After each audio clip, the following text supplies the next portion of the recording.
दोस्तों नमस्कार, मैं नारायण सिंह बिष्ट, असम राइफल पूर्व सैनिक। आज अपनी इस सीरीज़ के 7वें भाग में बताऊंगा कि तिब्बत में चीन का घुस आने से असम राइफल की अपनी भूमिका क्या थी।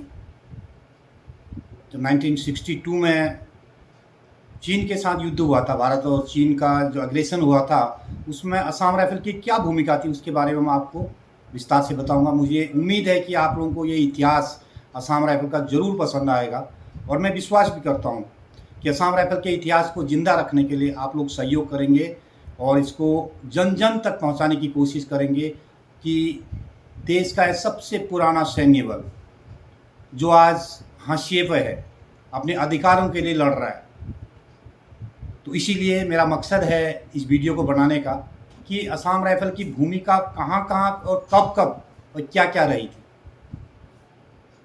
बात 1959 की है, यानी कि 1959 की, जब असम राइफल की एक यूनिट 5 असम राइफल ने भारतीय प्रशासन को सीमा तक पहुंचाने का काम किया।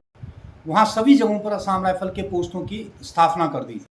वहां की भौगोलिक स्थिति काफ़ी जटिल होने के बावजूद भी वहाँ पर पोस्टें बनाई गई थी, यानी कि सैन्य पोस्ट जो असम राइफल पोस्ट खोले गए थे।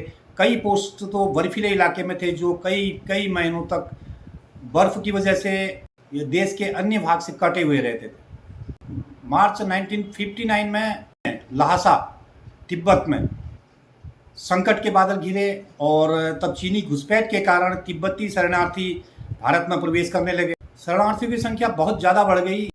स्थिति उस समय चरम सीमा पर आ गई जब दलाई लामा स्वयं अपने परिवार के सदस्यों के साथ तिब्बत की राजधानी से पलायन कर असम राइफल की एक पोस्ट चुथांगमू में पहुंच गए।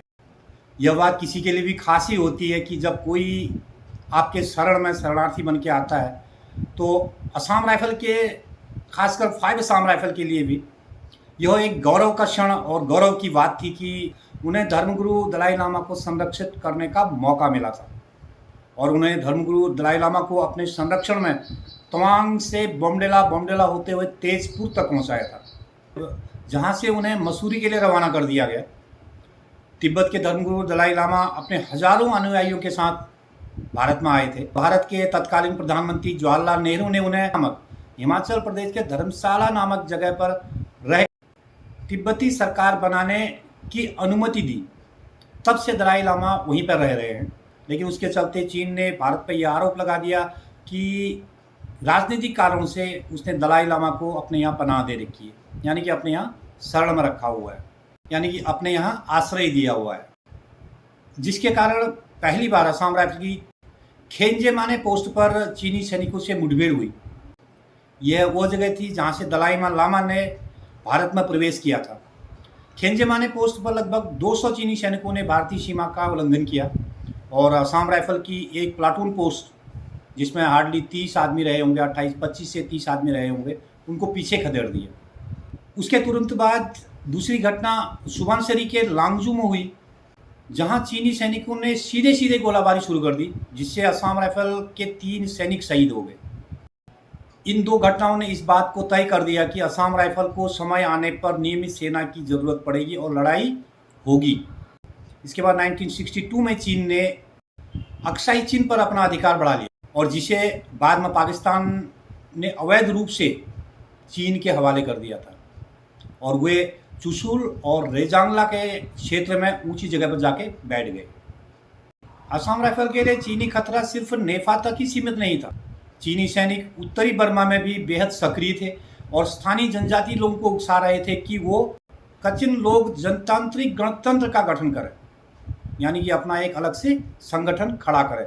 इस बात के लिए बर्मीज लोगों को चीन के सैनिक उकसा रहे थे। असम राइफल को उस तरफ भी चीन के खतरे का जवाब देना था। इसी दौरान 1962 में नेफा सीमा पर नियंत्रण के लिए सरकार ने अपनी फॉरवर्ड पॉलिसी के नीति को अपनाने का निर्णय लिया और मैकमोहन रेखा के साथ असम राइफल की 34 पोस्टों की स्थापना कर दी।